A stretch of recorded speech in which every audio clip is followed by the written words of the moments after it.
One of the major secrets of success is always do more than you're paid for, and then you will always be paid more than what you're getting now. And number 6, you must use your time well every minute, every hour, every day. Remember, this life is not a rehearsal for anything else in life. This is the real thing.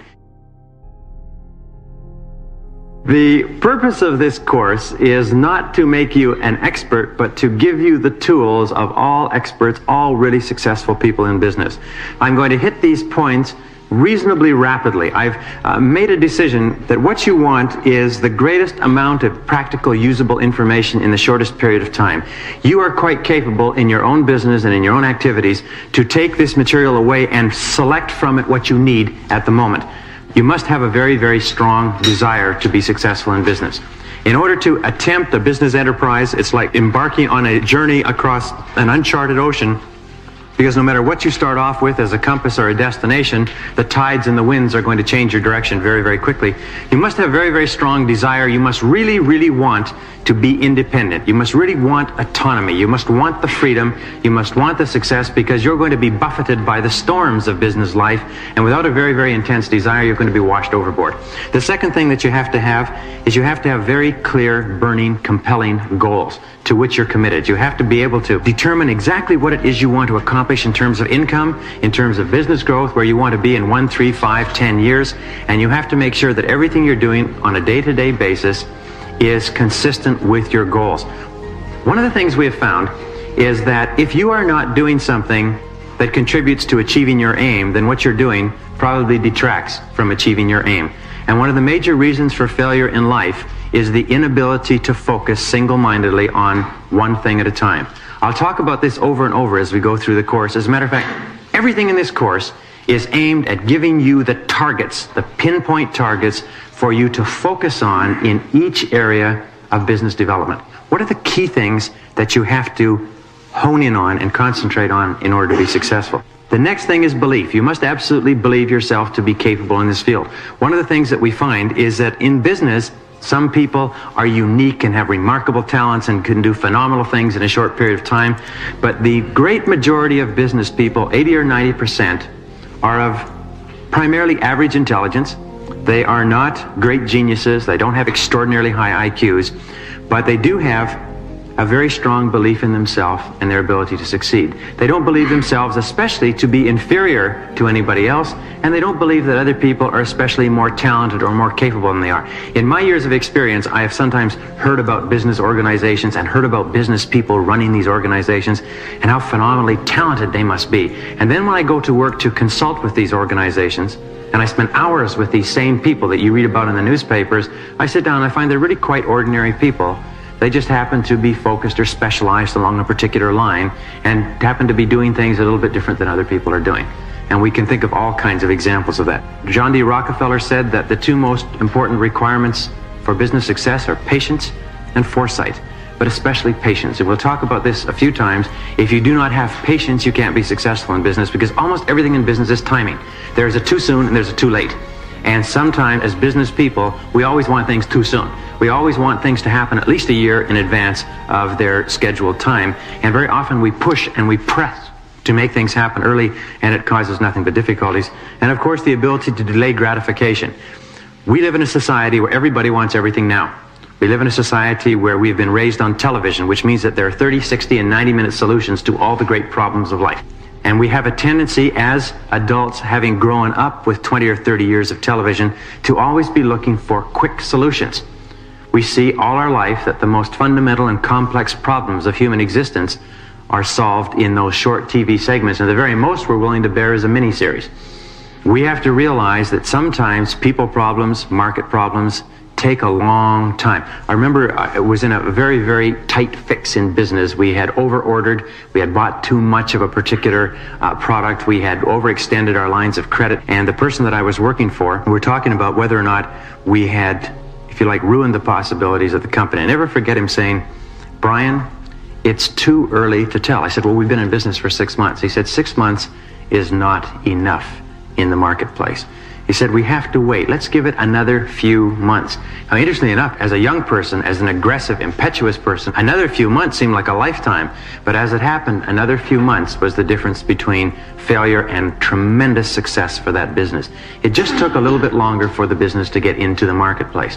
One of the things that we always make a mistake with is we think when we introduce a new product, because we know it's a great product, everybody's going to buy it. Everybody's going to recognize the same thing we recognize. However, people change their opinions and their ideas toward products very, very slowly. Sometimes you have to be in the marketplace for 3 months, 6 months, 9 months, a year, 2 years, 3 years before the product finally takes off. Home computers is a perfect example. IBM decided there was no future in the home computer market, and so they decided to stay out of it completely. But suddenly the market exploded and everybody came to different conclusions.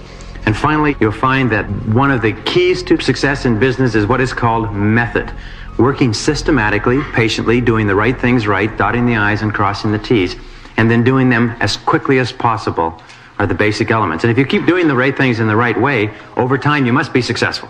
Over time you put all the odds on your side. And believe me, every single thing we talk about in this course, I have either done wrong, and it's cost me a lot of money, or I've worked with corporations who have done them wrong, and many of those corporations have gone bankrupt as a result and lost everything. And when I used to hear some of these things, I'd say, well, I don't particularly like that. That's not convenient. That doesn't fit with my schedule. So I would ignore that point. I would say, well, I'll ignore that point, and the rule won't apply to me just this once. Now, when you end up selling your house and selling your car in order to pay your bills because the market didn't allow you to get away with it even once, then you learn the lesson. Next time you say, wait a minute. So finally, the final analysis, it's not what you do, but who you are that makes the difference in success. So those are the personal qualities. Intense desire, intense goals, intense belief in your ability to succeed, continuing drive, patience, and the ability to delay gratification. The opportunity era that we're in today, and this is one of the greatest eras of opportunity in the history of the world, is that we have entered into the age of the entrepreneur, as well as the age of the intrapreneur, if you like, which we'll talk about in a second. But there are more corporations being formed now in our country than at any other period in history, and the rate of company formation is accelerating dramatically. And this is only the registered corporations. The number of sole proprietorships and partnerships that are forming that don't even get registered in the corporate registries is absolutely astronomical. It's up something like 500% over the last 20 years. Today in North America, there are something like 1 million businesses alone being incorporated every year. 20 years ago, it was 200,000 businesses a year. Now, of all those businesses, 80% will fail in the first 4 to 5 years. This is a part of a dynamic economy. One of the purposes of this course is to make sure that your business doesn't fail, and that if you're in business and your business is not as prosperous as you'd like it to be, that it become more prosperous rather than less prosperous. Of over 800,000 millionaires in North America, over 80% of them are self-made.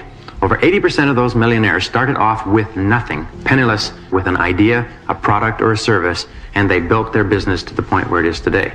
And we know by examining the careers and the lives of most self-made millionaires that there are certain things that they did, and they're all in this course. We find that there are 3 major reasons why so many businesses fail. Number 1 is lack of knowledge. People don't know how to run a business successfully. Number 2 is lack of support. They cannot get the support they need from their suppliers, from their creditors, from their bankers, from their friends, from their customers, and so on. And number 3 is lack of capital, lack of money. They cannot get enough money to tide them over the inevitable tough times. The purpose of this course, the key objective of this course, is to give you the knowledge necessary to be able to get the support and the capital that you require. We know that it is not a terribly difficult matter to borrow funds for a good business idea if you know how to put together a business plan.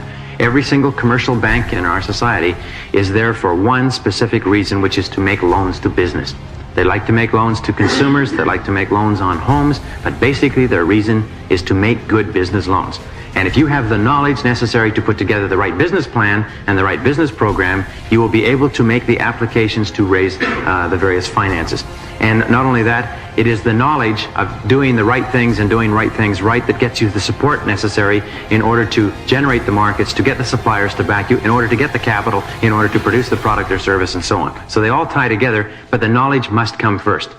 And more people fail from lack of knowledge than for any other reason. All right, what are the key requirements for business success? As we say, business is an art as well as a science. It's a matter of practical experience, judgment, foresight, and luck. To be successful in business, you must never forget the basics. I was thinking last night that a business is like a child. Every single child is unique and distinct. It has unique and distinct influences working on it. It develops a unique personality, and no matter how many children you never have two children the same, and you'll never have two people the same in the world. Businesses are exactly the same. They all require a certain amount of nurturing, caring, support, consideration, growth. They all have phases that they go through from infancy through to adolescence and adulthood and so on. And interestingly enough, because business is so big and so important in Western society, hundreds of millions, if not billions of dollars have been spent studying businesses. There are enormous faculties, and some of the most intelligent men and women in the world are working simply full-time, 40, 50 hours a week, studying what makes successful businesses work. And so it is possible, just like there are many thousands of psychologists, nurses, doctors, and so on, working on studying what makes healthy children healthy, happy, confident. There are ways to raise healthy children, there's ways to raise healthy business. So what are the basics of business success? Number one role of business in a free society is to organize and coordinate the factors of production to produce the goods and services that people want at prices they are willing and able to pay. The role of business, especially the role of the business leader, the entrepreneur, is to combine resources, to take men, materials, labor, capital, and so on, combine them into products and services and get them to the market in sizes, shapes, qualities, and quantities that people want to buy and are willing to buy. All businesses that are successful are doing that right. All businesses that are unsuccessful are doing it wrong. The second thing is that it is the wants, needs, and desires of the customers that determine all business activity. It is not what producers produce, but it is what customers want that determines business activity. In other words, if a company is producing what customers want and producing it in a cost-efficient and effective way, then it will grow and prosper. If a company is not growing and prospering, that's the first corollary, then it means it is not producing the goods and services that people want. In other words, it's always us. We are always personally, as business people, responsible for the success or lack of success of our enterprise. Either we're doing it right, and if we're doing it right, the marketplace will tell us. If we're doing it wrong, the marketplace will tell us. And it's always the people in the marketplace that know what's right and know what's best. As customers for the same services, we want the very most for the very least, and we are also ruthless, selfish, demanding, and disloyal. In other words, if anybody can offer it to us cheaper, better, faster, we'll buy it from them. We have people who will work for a company or work with a company, buy from a company for 20 years, and a new company will spring up on the block, and they'll transfer their business across the street to that company. I remember when I was doing some work in the financial industry, I found that if one financial institution raised its deposit rates by 1/8%, it would be like tilting a big tub of water. That money and deposits would start to flow to it from all other financial institutions. That's why even 1/8% makes a big difference. A person could deal with a bank or a trust company or a savings and loan for 20 years. The instant that another savings and loan offers 1/8% more, they'll walk right across the street with their money for that 1/8%. And this is just the way we are as human beings. We all want to be better off in the future than we are in the present.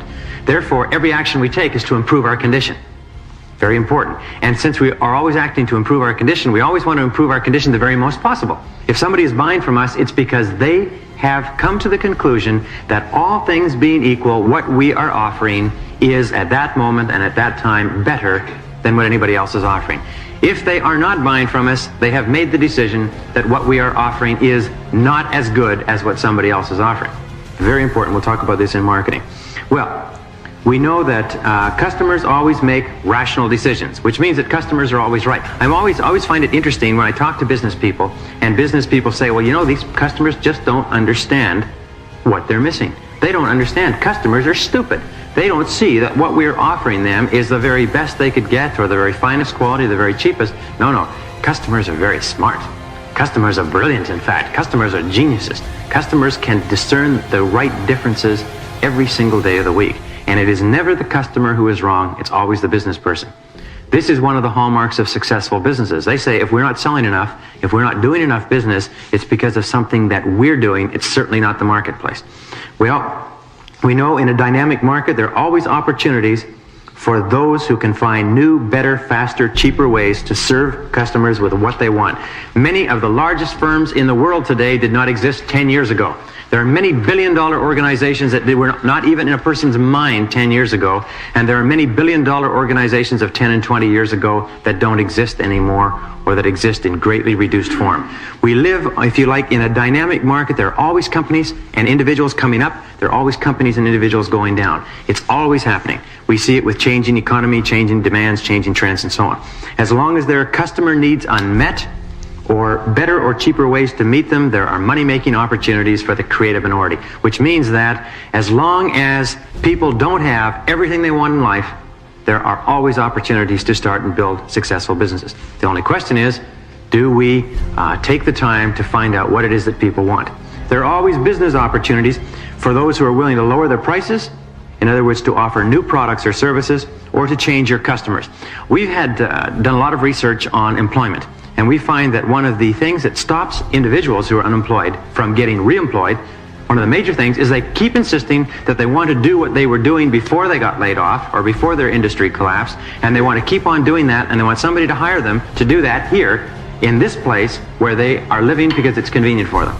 They don't realize that in order to get reemployed as an individual, if your industry is changing, if your skills are becoming obsolete for one reason or another, in order to become reemployed, you have to restructure what you're offering. You have to either offer it to new markets, you have to change your wage levels, you have to demand less. I've counseled with people who said, I was earning $30,000 a year and I got laid off, and I cannot find another job. I said, how do you mean you cannot find another job? He said, I've been everywhere, I can't find another job. I said, are people hiring in your industry? Oh yes, they're hiring, but they're only paying $20,000 a year. I said, you know why? I said, what has happened is that the market value of the service you offer has dropped to $20,000 a year. It's no longer 30. You may have been paid 30 under unique circumstances, but where do you have a better opportunity to earn $30,000? Trudging the streets, looking for a job that's not there, or taking a job at $20,000 and increasing your value? With companies, we often find that we offer our products and services at the very most that we can get for those products and services, but sometimes the market will take a kaboom and the price will drop out of our products and services if we continue to demand the same prices, or we continue to try to sell the same products at the same prices to the same markets. Very often the market will say, I'm sorry, I'm not interested. Often we have to lower our prices. Often we have to change our customers. One thing I like to point out is that a business enterprise is like a bundle of resources. As a bundle of resources, it can be turned in any direction. It is a bundle of capabilities, talents. It can be turned to manufacturing and selling dolls. It can be turned in another direction to manufacturing and producing computers. It can go into real estate development. It can market food products. In something like 70 or 80% of all the businesses that were surveyed, we found that the people who achieved the greatest success in entrepreneurial activities did not achieve them in the areas where they first started. They achieved them in areas different from what they started in. The most important single skill in business is the ability to get the goods out of the woods and move them to the end consumer. A company can absorb mistakes in every single area of endeavor, but it cannot absorb mistakes in marketing, because if marketing stops, the company stops too. Profits are always a result. Profits are not the objective. People who start into business with the goal of serving customers well by giving them the products or services they want are usually successful, and the profits follow. Customers pay all wages, not corporations, and everyone has at least one customer. One of the things that we have to ask over and over again is, who is our customer? Who is your customer? Who do I have to satisfy in order to be successful? And then, as you'll see as we go on a little bit later, who is my biggest customer? Who do I have to satisfy the most in order to be the most successful? I used to work for the chairman of a large conglomerate, which I mentioned before. And very early in my career with the chairman, even though I was doing about 5 or 6 things simultaneously, I made the decision that I had only one customer in that organization, and that customer was the chairman. And as long as I satisfied that customer, I could be slow or slack or make mistakes in any area, but as long as the chairman was happy, everything would be fine. If I did brilliantly in every area, but I didn't satisfy the chairman, I was going to be in serious trouble. And I'd suggest that as a very, very good strategy. Your success will always be determined by what you do, the demand for your product or service, and the difficulty of replacing you. The most important thing is, how valuable is your service to other people? How valuable is it? You can tell how valuable it is by how much people are willing to pay you for it. The same strategies adhere inside a corporation. Doing everything possible to increase the value of what you do for your company makes you a more valuable person. Xerox had an advertisement that came out some years ago, and the advertisement showed sort of a little cartoon. In the first cartoon, there was a little boy with a lemonade stand that said lemonade, 5 cents a glass, scrawled on a sign, and he was sitting there with a pitcher and some glasses. And it shows another little boy walking up and setting up his own lemonade stand next door to compete. And his little sign said lemonade, 5 cents a glass, and then it shows the two of them looking at each other. So here they have the identical product with the identical stand, and then the last little caption showed the second person who'd entered the lemonade market with a rose in each glass. And it says, when people compete, products get better. So in other words, he had added a little bit of something special, and it was the little bit extra that made all the difference. Well, if you wish to earn more, you must concentrate on increasing the value of your services. You will always be rewarded in direct proportion for what you do and the value of what you do. Your whole job in life is simply this, is to increase your value. Do everything possible to increase your value. Listening to tapes like this is a very, very important investment in your future. Well, the market only pays superior rewards for superior goods and services. It pays average rewards for average goods and services. And it pays inferior rewards for inferior goods and services. And it's very, very important, and we talk about this in the session on strategic marketing, it's very important to identify what is it that you do in an excellent fashion. What is it that you do that is so good, that's so special, that you're better than anybody else who's doing it? Because unless you can answer that question, you're not ready to go into business. Well, the next is that business success comes from developing excellence in a particular market-related area. I give you a perfect example of developing excellence. IBM, one of my favorite examples, one of the most successful companies in the world. IBM has developed excellence in a particular area, and that is service. They've developed excellence in a key area, and the market pays them a premium year after year, makes them one of the most profitable and most successful companies on earth. And it's because they recognized very early in business that service was a key consideration to the marketplace. Everybody would rather have leisure than hard work. There is a great demand, a great desire within the human soul to take it easy, to put up your feet, to retire, to relax, to just take it easy. However, it is the successful people who pay the extra price, go the extra mile, do the extra little things, make the extra habits, get up a little extra early in the morning, go to the extra courses, read the extra books, and so on. Those are the keys to success in business. It's always doing a little bit extra. And you always know that if you are contributing greater value than you're taking out, then you know that you are always growing in success and you're always growing in income. If you're only contributing exactly as much as you're taking out, that means you're staying even. If you're contributing less than what you're taking out, it means that you're falling behind. So the master key to riches is self-discipline. What are the 7 personal qualities that assure success in business? Number 1, you must know yourself and know exactly what it is you want in life. Goal orientation is an essential requirement of all successful people. And as we'll talk about later, we know lack of goal orientation goes hand in hand with failure in every single walk of life. Somebody should be able to wake you up at 3 o'clock in the morning and ask you, what is your major definite purpose in life? What is your number 1 goal? What do you want to accomplish more than anything else in the next 3 to 5 years? And you should be able to wake up out of a sound sleep and tell that person instantly. You must know it crystal clear. We know that our goals always determine the direction that we go in life. I was reading something by Thoreau last night. It says that you should go confidently in the direction of your dreams. It says that try to live the life that you have imagined for yourself, and you will be astonished at how far and how fast you actually go in life if you always try to live consistent with your dreams about yourself for the future. And Conrad Hilton said that you've got to have a dream if you want to make a dream come true. Most self-made millionaires compare themselves to billionaires. Most people starting their businesses compare themselves to millionaires. But once they get to be millionaire status, they start to compare themselves to billionaires, and they think, geez, look how poorly I'm doing in comparison to the billionaires. But in every case, it's the vision that is the activating force. The greater, the more compelling, the more burning that vision, that idea of where you want to go and what you want to do. We find that companies that achieve great things always have somebody in the company who has a mission, who wants to do something really important. I was talking to a gentleman at the university not long ago who spent 25 years, from the time he entered biochemistry in his late teens, he spent 25 years, and his whole dream in life was to make a major contribution to DNA research, the basic molecule of all of human life. That's all he wanted to do. And for 25 years, he had that as a vision and as a mission. And in the 25th year, he made a major breakthrough, which has now put him in line for a Nobel Prize. And he'll probably go down in history as one of the great biochemists of this century. And this is what kept a person going for 25 years, was the mission. The ability to focus. Very important. The ability to focus, as we've said and we'll say over again, is the absolute critical requirement for success in business, to set targets and to aim at those targets. People say, geez, I don't know if I can be as successful as other people are because they have more advantages and more benefits and more intelligence and so on. Don't you believe it. A person who is focused, of average intelligence, can run circles around a person who is a genius who doesn't have the focus.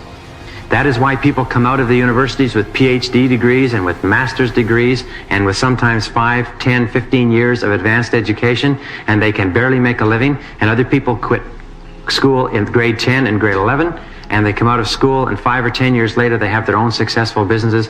It's not the basic talents, although talents are important and education is important. It's the ability to focus the talents that you have like an arrow, if you like a sniper, to be able to hit specific targets. And that's why you don't have to think of yourself in terms of limitations. Many of us hesitate about going ahead in business because we think that somehow we lack the talents and abilities. We look at other people who are successful in their businesses and we think those people must have unique capabilities. It's only when you get to know these people and meet these people that you begin to realize that they're no different from you or I. The only difference between a successful business person, or let us say a person who has launched a business, and one who has not, is what? Is the person who's launched the business has done it. The person who has not has not. And I've seen this by studying, if you like, hundreds if not thousands of entrepreneurs. All right, the next personal quality that assures success is you must determine the price that you will have to pay in order to be successful, and then resolve to pay that price. For every single thing you want in life, there's a price. And there's a price that has to be paid, and nature always demands that the price be paid in advance. And the price in business success is invariably hard work. In order to be successful in business, you have to work hard. In order to be very successful, you have to work harder. In order to be even more successful, you have to work harder still. There is no substitute for hard work in business. Many people say, well, geez, look at that person. They got the right to sell or distribute a product or service, and they made it in 3, 4, 5 years. You never realize that behind the scenes, that person was probably working 16, 18 hours a day, probably for 5 years before they got their break and 5 years after they got their break. All you see in the end result is the nice house and the nice car. The reason I mention this is sometimes people start a business, they think, well, sure, I'll have to work a couple of extra hours a day. And as somebody once told me, when you start your own business, you only have to work half the time. You only have to work half days from then on. And you can decide which 12 hours it's going to be. In a recent study, they found that in our society, you work 8 hours a day for survival. And everything over that, you work for success.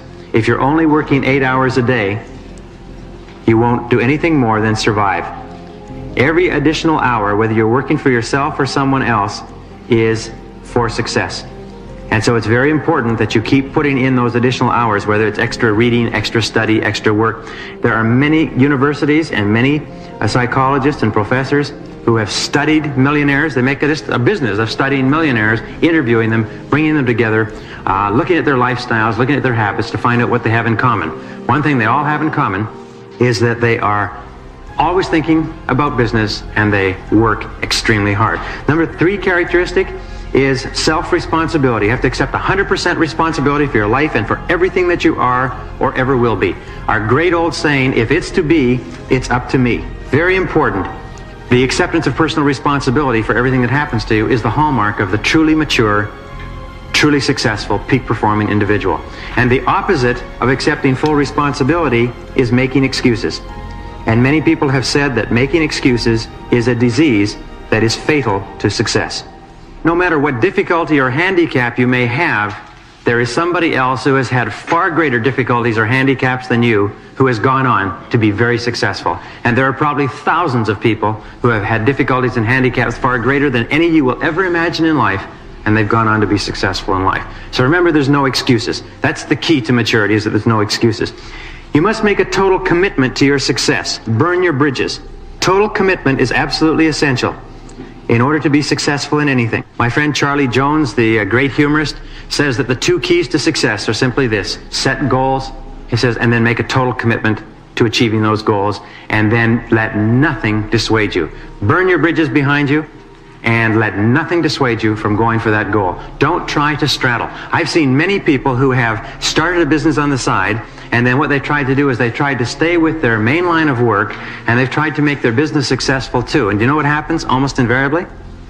Their work deteriorates to the point where their employment is threatened, and they lose their money in their business.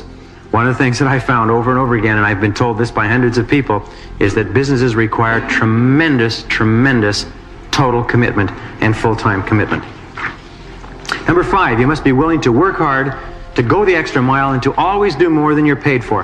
One of the major secrets of success is always do more than you're paid for, and then you will always be paid more than what you're getting now. And number 6, you must use your time well, every minute, every hour, every day. Remember, this life is not a rehearsal for anything else in life. This is the real thing. And all successful business people, all self-made millionaires, look upon their time as a resource, and they're very careful with it. They spend their time the way they would spend money. And finally, number 7, back your plans with determination and persistence, and resolve in advance that you'll never give up. Experiment and to develop new products and processes within the company, and if they come up with something, they can often become the head of the division to manufacture that particular product. 3M will actually create a business around people who come up with new products and services. Every single company today needs men and women who are talented and who will stay within the company with their talents and skills. But the same requirements that are necessary for entrepreneurship, innovation, daring, risk-taking, and so on, are also required for entrepreneurship. Many of the people that we have studied who have become extremely successful and become extremely wealthy in business are people who never started a business on their own. 7 common characteristics of 83 self-made millionaires in a 20-year study of 1,500 men and women. They followed them for something like 20 years to find out how well these men or women would do in life. Good question. And they found at the end of the 20 years, 83 of the 1,500 men and women had become millionaires. And they went back and they studied the millionaires, and they found these qualities and characteristics. They found out, number 1, is that none of them ever set out simply to make money or to become rich. Many of the others who did not become millionaires set out and they had one goal in life, and that was to make lots of money. And they did everything humanly possible in that 20 years to make lots of money, and not one succeeded. The ones who didn't set out to become rich just set out to do something that they really enjoyed, and they became totally absorbed in their work. And the word that they used throughout the study is absorption. And I pass this on to you because in every case where I have seen a successful man or woman in business, they have been totally absorbed in what they're doing. They've just been completely involved. They were not speculators or risk takers. There was not one investment scheme, not one speculation, not one gamble, not one stock market method. The only people who made money consistently and became wealthy consistently were the ones who were doing an excellent job, making a lot of money, and then holding on to the money when they made it. Sometimes they say success is a bigger destroyer than failure. We suddenly have successes and we start throwing the money around, and we get into things that we don't know anything about, and we get into those things and they start sucking up additional funds that we have, and we can often go broke going down a side road. Most became millionaires almost unknowingly. One year their accountant said, by the way, do you know how much you're worth this year? The person said no. They said, you're worth $1,100,000. They couldn't believe it. And finally, they did not make their money investing. They made their money doing their work. And if they invested their money in their work, in their business, in their own companies. They didn't invest it outside. The conclusion that the researchers reached after 20 years of study was simply this, is that you'll always be most successful doing what you most enjoy. This is the greatest barometer, doing what you most enjoy. Whenever you think of a business, or even if you're in a business now, and we'll do some testing on this in a few minutes, you ask yourself this question, do I really enjoy what I'm doing? People say, well, I don't enjoy it, but I'm going to stay at it till I make a lot of money. I remember a woman came to me, she was having great trouble in the real estate industry. She said, Brian, I've done everything that you said, I've set goals, I've worked toward those goals, I manage my time well, and so on. She said, but I'm still not achieving anything near what I want. She said, I haven't sold a house in 3 months. I said, well, what is your goal? She said, I want to win the $1 million award. I want to be the very top of the multiple listing service. I want to win that prize. I said, well, what would you do if you did win that $1 million award?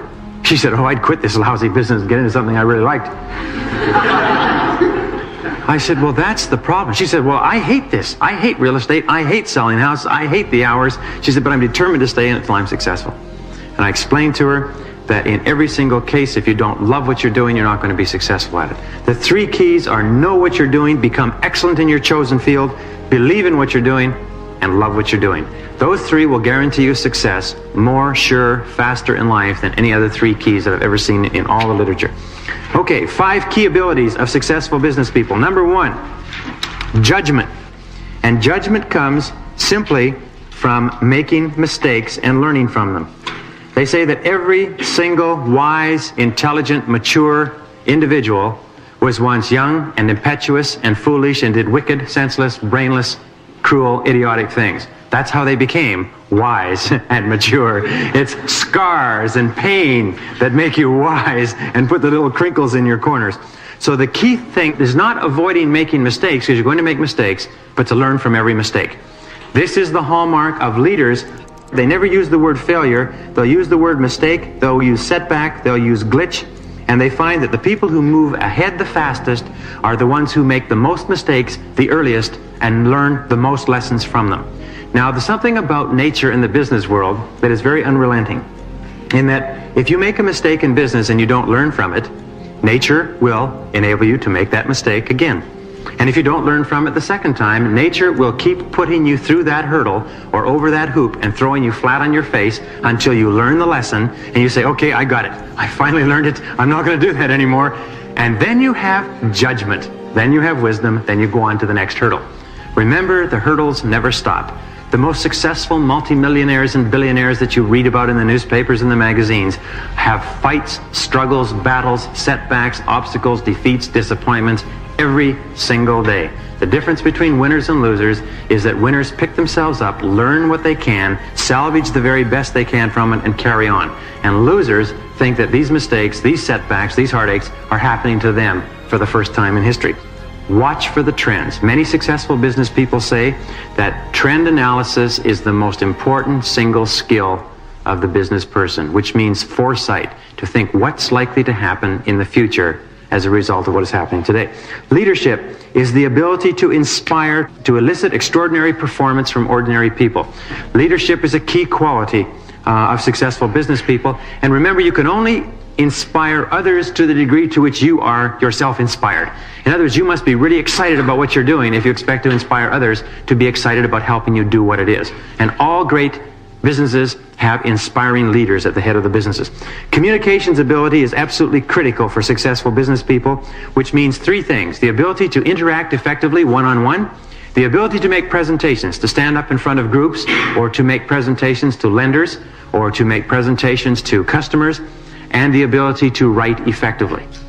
Peter Drucker says the 3 key tools of the executive are the report, the presentation, and the meeting. And if you are poor at any one of those areas of communications, you owe it to yourself to become better. Finally, sales ability. The ability to influence, persuade, motivate people to act in a certain way. I am always astonished when people come to me and they say, I want to start a business, but I need to get somebody who can sell the product for me. I tell them, if you don't have somebody who can sell the product for you, don't put a penny into the business. There's a million products out there that are not moving because there's nobody to sell them. The ability to sell is one of the rarest qualities in all of business enterprise. And all the big successful companies in the world spend millions of dollars a year training their salespeople. So if you are not good at selling and you want to start a business or you want to build a business, you owe it to yourself to become good at it. You owe it to yourself to back off and take the time to practice, because all sales ability is learned. Some people say, well, I just don't have the gift of gab, or I'm not a good salesman. Nobody was a good typist when they started. Nobody could ride a bicycle when they started. Nobody could drive a car when they started. Nobody can run a computer when they started. Nobody could sell when they started either. They all learned. The key is this, is that if there are skills that are essential for success, your job is to learn those skills. Not to deny it, not to delay it, not to put it off, not to find excuses, but if you want to be successful, you have to do it. Okay, career advancement strategies. What we call the niche strategy is terribly important. It's based on an enormous amount of research I did at the university and that other people had done. And it is looking at your business environment and saying, what are the critical parts of your business environment? What are the areas that represent your areas of strength, but especially What are your areas of weakness? In a business, you'll find that it's like a chain. A business always collapses, always breaks at its weakest link. The business always collapses at its weakest point. And in looking at the purpose of a business, we know that the purpose of a business is to create a customer, is to serve a customer efficiently and economically. Cash flow is the lifeblood of an enterprise. So if you're working for a company, one of the things you have to decide is, if I want to move ahead rapidly in this company, I have to get myself into an area in the company that is vital to the survival of the company. Does that make sense? Because if you're in an area of the company that is irrelevant to the survival of the company, you can never become valuable and important and highly paid and responsible. So what we do is we know that any interruption to cash flow threatens the survival of the enterprise. So we look at where is the biggest interruption to cash flow likely to come from. Now usually the most important function is marketing. The most important single function in an organization is marketing. If sales stop, the business collapses. 60 to 80% of all businesses that run into trouble run because sales slow down. If marketing is the key area in your company, you owe it to yourself to become great at marketing, to get into the marketing area, get into sales, get into strategic marketing, get into the part of the company that's important. The second part that may be important is finance. If the organization that you're with is dependent upon financial institutions, it has to borrow a lot of money, it has to raise capital in the stock market, if that's the key to its success and growth, then you owe it to yourself to get into that area, because the company's growth will be determined by how successful they are. And if you can be fundamentally important in that area, you can really dramatically increase your value in a short period of time. The production area is very interesting, and I read a study actually done by the University of Alberta where they went into a brewery and they were looking at this idea of critical environments, and they found that in the brewery, the most important single function in the brewery was the production area. That the brewery's customers were pretty largely fixed, the delivery system, the distribution system was pretty much established, its market share was established, it manufactured beer and sold it on a regular, systematic basis. The only thing that could cause the shutdown of the organization and the cutoff of cash flow was if the equipment broke down. Now, the equipment was maintained by the maintenance engineers. That meant that the head maintenance engineer was the most important single person in the company. He was more important than the president. And the person who was the head engineer was the highest paid next to the president. He had the greatest perks, because if he didn't do his job properly, the whole company came to a halt. And this is often the case in organizations that depend on production. Distribution. Food distribution is very, very important. If it doesn't get to the stores on time, if it gets to the stores a week late, sometimes it's too bad. You have to throw it away. Another example is fashion. The people in the fashion industry who are in control of the distribution, the outlets, the stores that sell the fashions, moving the fashions from production to the stores as quickly as possible, are the people who are key in the fashion industry. Why is that? Because fashions are timely. If you don't get it to the right stores, getting it there 6 months later in perfect condition is not quite good enough, is it? How about record distribution? How about distribution of books or anything else? Anything that can become dated, the distribution function is vital. The people who are essential in distribution become the most valuable people in the company. Research is important. Look at Silicon Valley. What is the most important single function in Silicon Valley that's making people millionaires? It's research, coming up with new products and processes. They know that the market will gobble up all the new products that they can come out with. If the products will serve a market need, it is coming up with the products. So it's the engineers, the technicians, the research and development specialists that are getting paid $1, $2, $3, $4, $500,000 a year. And of course, regulatory environment. If you have to work with government, look at Washington, D.C., jammed with lobbyists, jammed with representatives, senior representatives of major industries and industrial groups, because they require protection, they require tax benefits, they require relaxation of environmental controls, and so on. Those become absolutely vital elements within a business. And finally, labor, and the people who are superb at dealing with labor are critical. Now, the only reason I point out these points, by the way, marketing, finance, production, distribution, research, regulatory, and labor, is that in every business, you will find, by checking one of these, that if you're having troubles in your business, the weakness is in one of these areas. If it's in your own business or any other company, that you can use this as a checklist and say, where are we falling down? Remember, the company always collapses on the side of the weakest pillar. All right, knowledge is power. Specialized knowledge or skills in a vital area enhance promotability. Control of vital information is power. The more I learn that makes me important to that company, the better off I am. And I learned a very good lesson very early, is learn all you can, never tell all you know. If you tell all you know, then what happens is they don't need you anymore.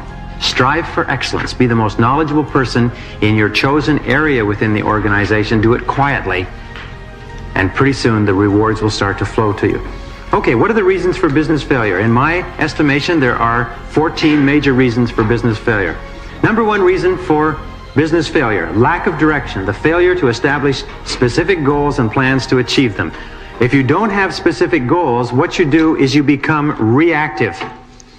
You are either acting on your environment or you are reacting. Most companies, in my estimation, 95% are in a reactive mode, in that they're not acting at all. They're just simply reacting to what happens every single day because they don't have clear goals and plans to achieve them. Lack of a complete business plan is a major reason for failure. Do you know why that is? It's because the ability to put together a business plan is a major active business competence. The reason people don't put them together is primarily because they don't know how. The reason that they fail is because they don't know how. When they develop the competence to put together a business plan, they also develop other competences that go with it. Impatience is a major cause of business failure. Trying to do too much too soon. Trying to cover too much. Greed is a major cause of business failure. A very good friend of mine, very successful consultant, said, "Brian, the secret to success in business is to get rich slowly. Don't try to get rich all at once. Get rich a little bit at a time. Do it slowly. If you're going to get rich, waiting an extra year isn't going to hurt you." More people lose their shirts because they get involved in what you might call a get-rich-quick scheme, something that's going to make them rich in a hurry. And they're not going to have to do a lot of work. So they plunge, and the plunge sets them back sometimes 5 and 10 years in terms of their savings. Number 4, action without thinking, as Peter Drucker says, is the cause of every failure. Action without thinking, impetuousness, is the cause of every failure. And especially not listening to your intuition. Not listening to your gut feeling. One of the most important things that you have is intuition. If you listen to your gut feeling, it'll almost always give you the right answer, especially with regard to people. Do not ignore your intuition with regard to other people. 5, poor cost control, overspending, especially at the beginning. Almost invariably when people start a business, they will buy things that they would never think of buying if they'd been in business for 6 months. Basic rule at the beginning of a business is save every single penny. The basic rule is simply this: conserve cash, conserve cash, conserve cash. Every day get up in the morning and say, what can I do today to conserve cash? Biggest mistakes that I've ever made in business are plunging into 2 and 3 and 5 year leases right at the beginning of a business and then finding that the business won't sustain it. Poor quality of product. Nothing will sink a business faster. It's difficult to sell and it's difficult to get repeat business. Many people think, well, it may not be a very good product, but I'll sell lots of it and then I'll make some money and then I'll do something else. The fact is that the more you advertise a poor product, the less it works. The more you advertise a good product, the better it works. So don't ever handle a poor quality product. Don't ever justify trying to sell a poor quality product because it's going to come back to haunt you. Insufficient working capital, which means an expectation of immediate cash flow. The biggest mistake that people make is they think that they're going to have positive cash flow in 30 to 60 days. They talk to people and people reassure them, and I think it's going to be all right. The key there to remember is that if you set a break-even point, you need 6 months capital in order to open up. If you don't have 6 months of capital, then open up on a smaller scale. And second of all, take whatever you consider to be your break-even point. Say you think you're going to break even in 3 months, multiply that times 3. The law of 3 comes out in every single study of business, in every single product or process. Always take your most conservative, most reasonable break-even point and multiply it by 3, because that's far more realistic, and make sure you have enough capital to last that long. Number 8 is bad or non-existent budgeting. Failure to develop pro formas and budgets for operations. Many people actually start a business and embark upon what we call guaranteed losses. Because they haven't done budgeting and they haven't worked out how much it's going to cost and how much they're going to have to pay, they haven't worked out that they're making a loss on every single item that they're selling. You've heard the old saying of the fellow who says, I lose money on every item I sell, but I make it up on the volume. Do you know how many business people actually operate on that? And because instead of sitting down and doing a pro forma, working out all their costs, all their expenses, and how much they're likely to have at the end in terms of profits, they find that in many cases they don't have any profits at all, and yet they're working their heart out. They can't understand. They're doing so much business, but they're going broke day by day. So just the fact that you draw up budgets and pro formas is a very, very good discipline, and we'll show you how to do that later. Inadequate financial records. Most accountants will tell you the surest way to go broke is to treat your bookkeeping as though it were an irrelevant sideline. Throw all your receipts in a box and get to them at the end of the year. One of the things which I do recommend, by the way, is if you're not good at bookkeeping, don't do it. Hire somebody else. Number 10, major reason for business failure, loss of momentum in the sales department, which leads to a loss of cash flow and a collapse of the business venture. So the number one reason for business failure is people get too busy doing other things and they think that sales will just keep on coming in. And lo and behold, sales are like water in a pump. You notice that? You keep pumping the pump and the water keeps flowing. What happens if you stop pumping the pump? The water stops flowing. With sales and marketing, you have to be pumping that pump all the time. The instant that the strong executives, the most important people, take their hands off that pump, the sales and marketing effort just burns to a halt, and the whole company falls apart. I've worked for 2 companies now that got so carried away with their success that they became administrative companies, and they felt that sales would just come to them because they had established themselves in the marketplace. Now it was a matter of setting up administrative systems. Within 9 months, one company that went from $0 to $3 million in business in 4 years, the men had worked all their lives for that opportunity. They built their company. They had made it in life. 9 months later, they were dead. A business consultant came in and told them, what you have to do now is really work on administration. Set up your internal systems, your internal controls. They got so carried away with it, 9 months later, the company was dead. All the top salespeople left, and the market just turned their back on them and walked away. Well, failure to anticipate market trends. Changes in demand, changes in customer preference, changes in the economic situation. When gasoline prices go up, what's that going to do? When interest rates go up, what's that going to do? When the real estate industry increases or decreases, what is it going to do to your business? Watching economic trends is very important. Number 12, lack of managerial ability or experience. People just simply don't have the experience or the ability to be in business. People don't know what they're doing. They don't understand about pro formas. They don't understand about budgets. They don't understand about selling or marketing or advertising. And lo and behold, most cases they won't take any advice either.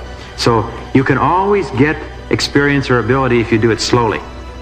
But if you try to do it all at once, what you do is, instead of accelerating your career, you set yourself back 5 or 10 years.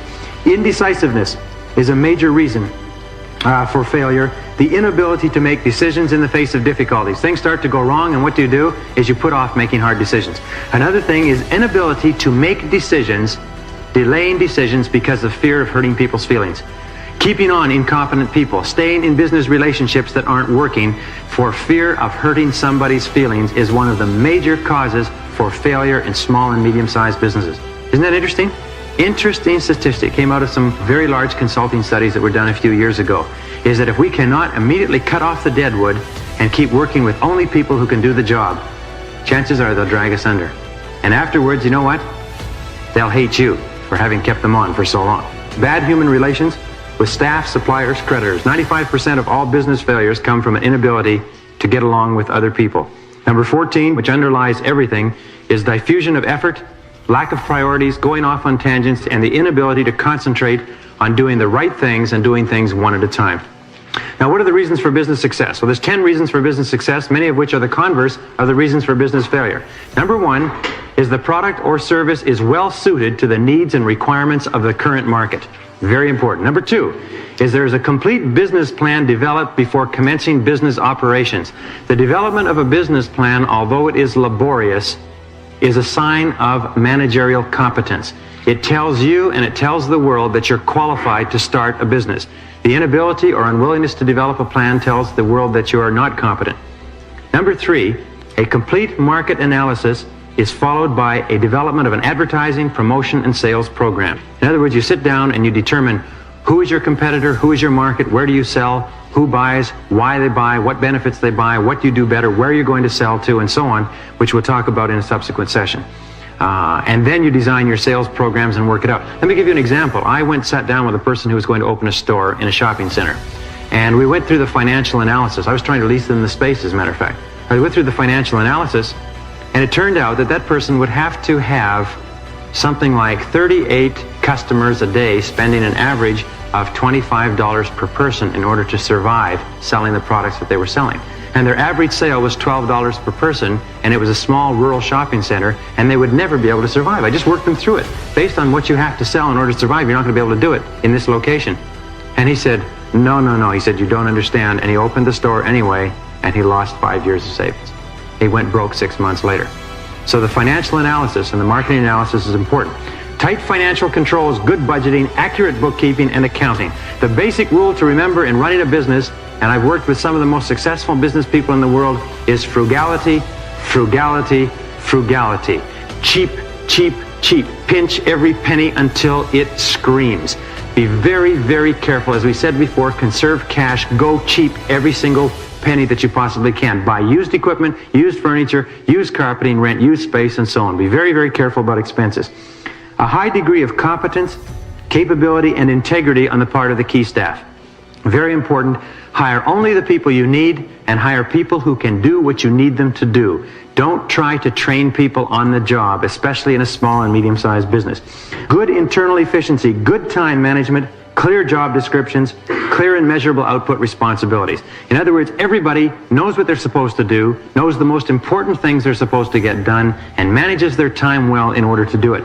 Number 7 is determination, persistence, and patience on the part of the business owners, the business principals. Number 8 is good communications amongst the staff, an open door policy. The better the communications, the more everybody knows within an organization, the better that organization functions. We find that in every single case where you have a problem organization, you have secrecy, you have poor communications amongst the staff, poor communications up and down. People are playing it cool. In your big companies like IBM and Hewlett-Packard, everybody's on a first-name basis. Everybody can have any information they need in order to do their job well. Number 9, strong momentum in the sales department and an emphasis on marketing.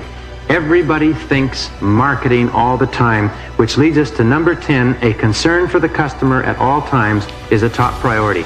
Every single successful company that I've ever seen has one characteristic amongst all the people in that company. It's love for the customer. Love for the customer. They love their customers.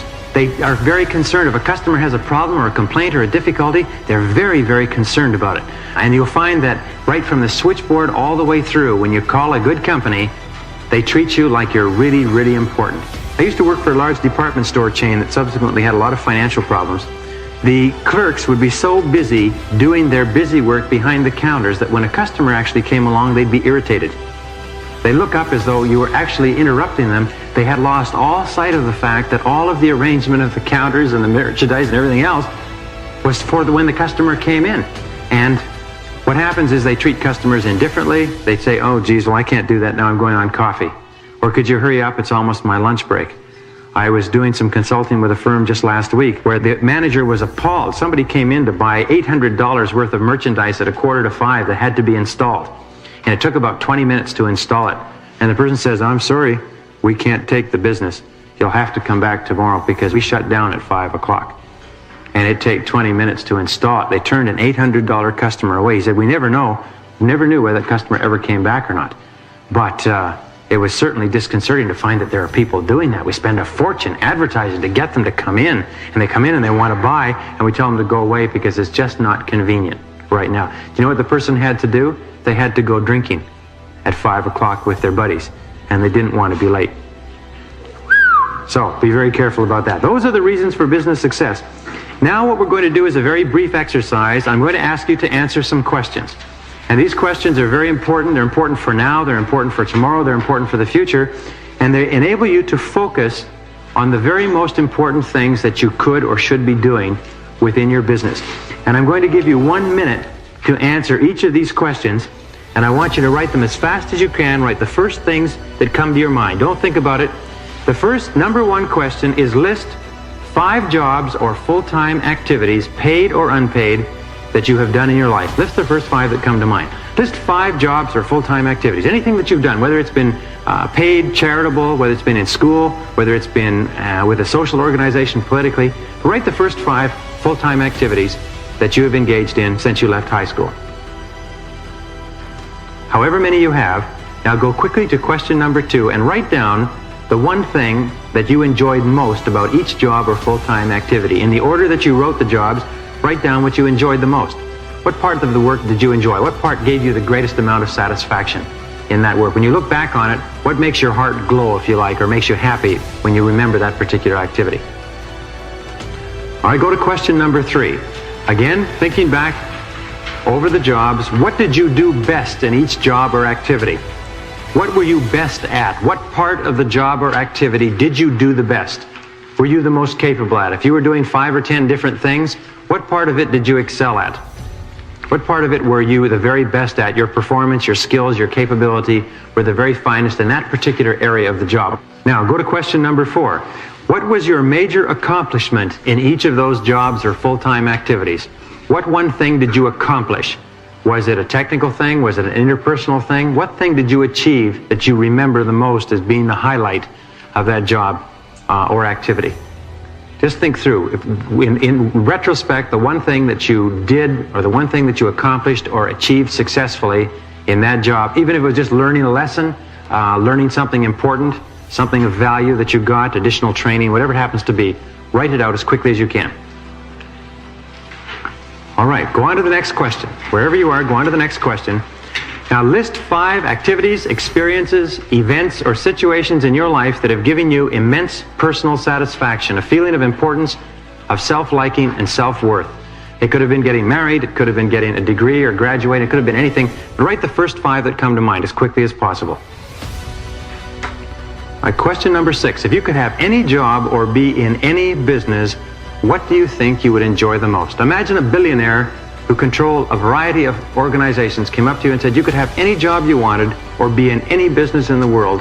Which one would you choose? What job would you want? Would you want to work for someone else, or would you want to work for yourself? If you wanted to work for yourself, what business would you want to be in? What sort of position would you like to have in that business? Write the very first thing that comes to mind. All right, question number 7. How much do you want to be earning in 1 year, in 3 years, in 5 years, in 10 years? Very, very important that you have an idea of what these figures are. And don't be too concerned about how correct or how accurate you are. Just write down what you consider to be a reasonable goal to achieve in the next 1, 3, 5, 10 years. The wonderful thing about that is that 95% of people walking around will never write down a financial goal in their whole life. And they cannot understand why they do not improve their financial conditions. The very taking of that exercise that you just did moves you into the top 5% in the world in terms of future planning. And you will be astonished. I've had people take that exercise and never look at it again till 2 years later, and then open it up and look at it and say, by doggone it, they have achieved those financial goals. Just writing it down programmed it into the brain, and over the previous 2 years, the opportunities to achieve the financial goals came to them. All right, question number 8, and the final question in this session. Imagine that we had a bottle of pills that guaranteed you against failure. And the question is this: what one great thing would you dare to attempt if you knew you could not fail?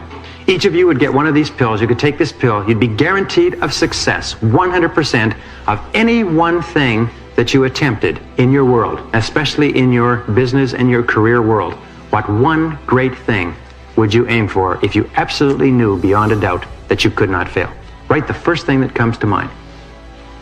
The answers to the questions on what jobs you did, what you accomplished in those jobs, what you enjoyed most, will be a very, very good indicator of what you should be doing in terms of your work, in terms of your career, in terms of your future planning.